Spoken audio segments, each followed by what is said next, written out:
MM. In your opinion, are sensible gun policies and effective climate change legislation possible within a decade in this political landscape? Ha ha! Oh man, want me to step into deep? Um,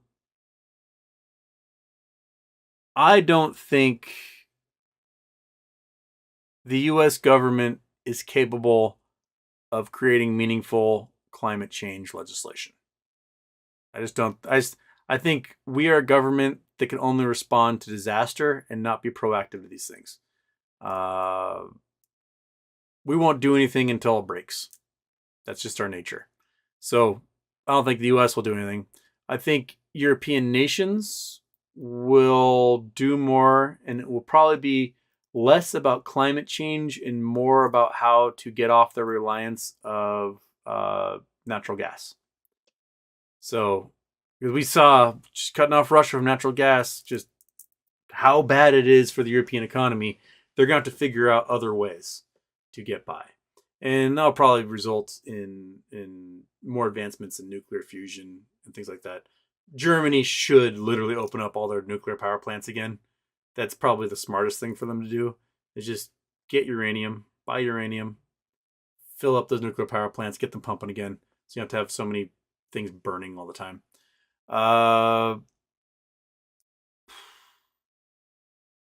far as gun legislation, um, I understand people, they want their own guns. Cool, whatever. Uh, but I think the well-regulated militia portion of it should be regulated. Like, if you join the National Guard or the military, and like this is your weapon, right?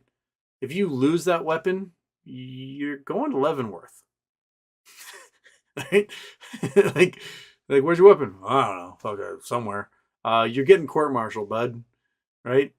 They're going to train you on that thing. You're going to get qualified on various weapons, and as you get qualified on more weapons, you can, you can't just like join the army and all of a sudden they give you an Abrams tank. No, you're going to go through a year of training, learn how to use the Abrams tank. If you get an M4, they're going to teach you how to take it apart, clean it, be safe, use it properly, store it properly, all these things.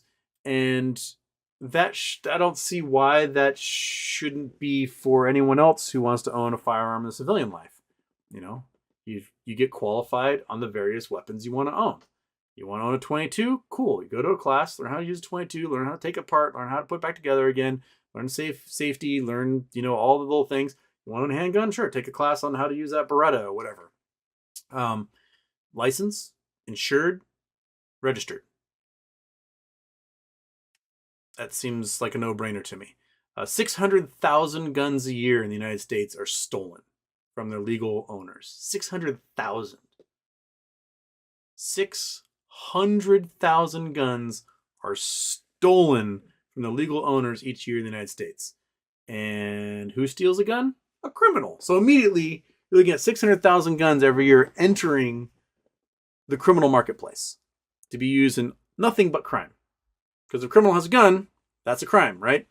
So, over 10 years, that's 6 million.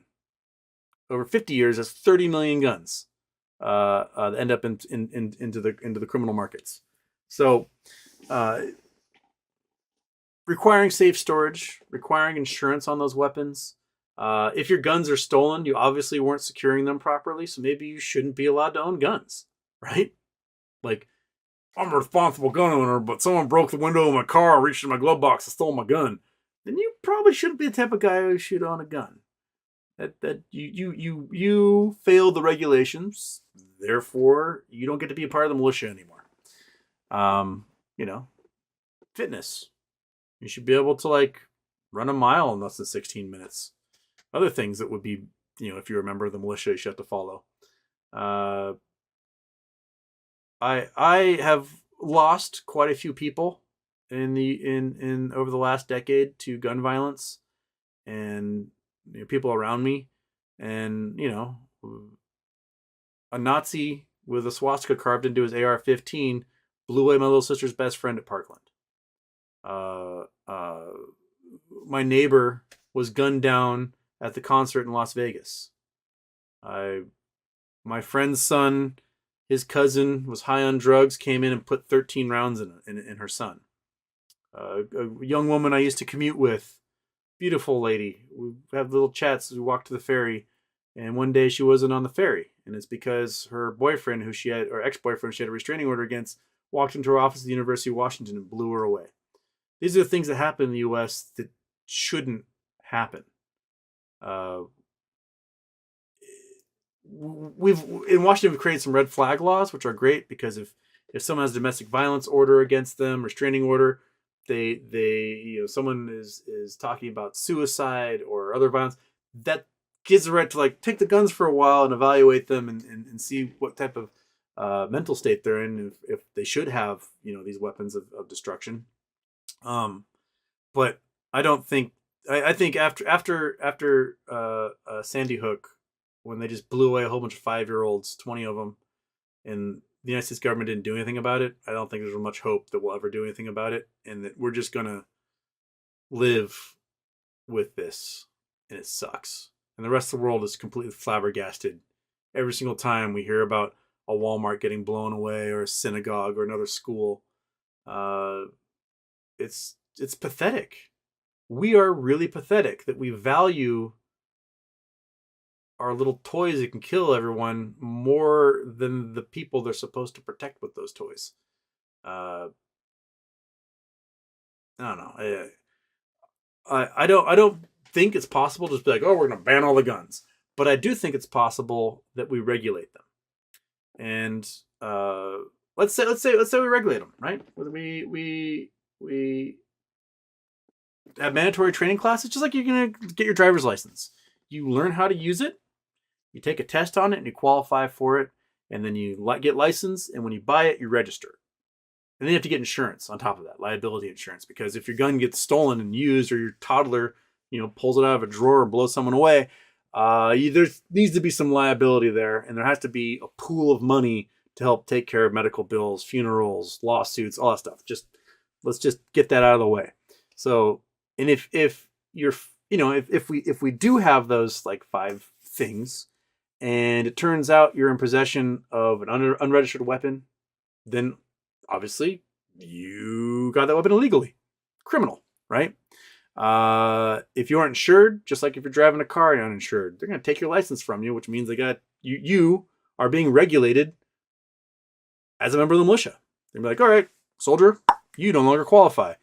Get back there, make sure you get insurance. You got to go through all these classes, so on and so forth. And if you can't, how about this? Stop making guns. We have 400 million guns in this country. Just 6% of gun owners, 6% of gun owners in the United States, and only like 30% of families have guns at this point. So 30% of households, 6% of individuals who own guns own 25% of all the firearms on Earth in the United States. There's something like 3% of gun owners own 155 million of the guns in the United States. They almost half, or just 3% of the guns, because they're on 10 to 20 guns each or more. That's ridiculous. That's a lot of them might be museum pieces or whatever, but there's also a lot of guys that have like 25 machine guns. Okay, cool. Great. Awesome. Your kid needs braces. So, stop making guns. We got plenty. The price of guns go up. And if you get caught, with a gun you shouldn't have, they take it from you and they just melt it down. That's one less gun. So the price of guns is going to go up even more. And if you get caught with a gun, you're committing a crime with a gun, that's it. You're toast. You're done. No more. So it'll be like Japan, where the Yakuza know that getting caught with a gun committing a crime that's it. They won't do it. The Yakuza will commit all their crimes and they won't touch a gun because they know they could like beat someone to death with a stick, and the punishment will be less than beating someone to death with like the butt of a gun. So that's it. Anthony Wilson III, I see him in here. He's always super right wing and always wrong. But how many First Amendment sentences are you allowed to make? Too many? Words are dangerous. No. And I've explained this in the past. the Second Amendment was written after the Constitution. A well-regulated militia, right? That's the first part of the Second Amendment. Well, where do they regulate the militia? Article 1, Section 8, Clause 15 and 16 is where the regulation of the militia is. And I can bring this up again. I can show you in here. Exactly.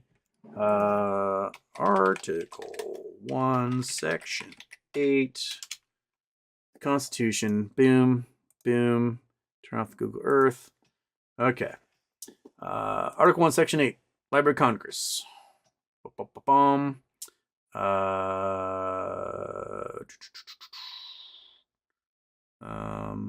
Clause. Those are not the right clauses. We get to.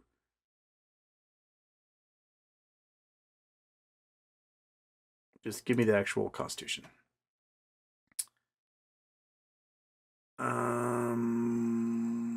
Jurisprudence, background spending. I don't want clause 1, 2. I want clause 15, 16. Just give me the actual. Just give me the friggin'. Why is it so hard to get the actual?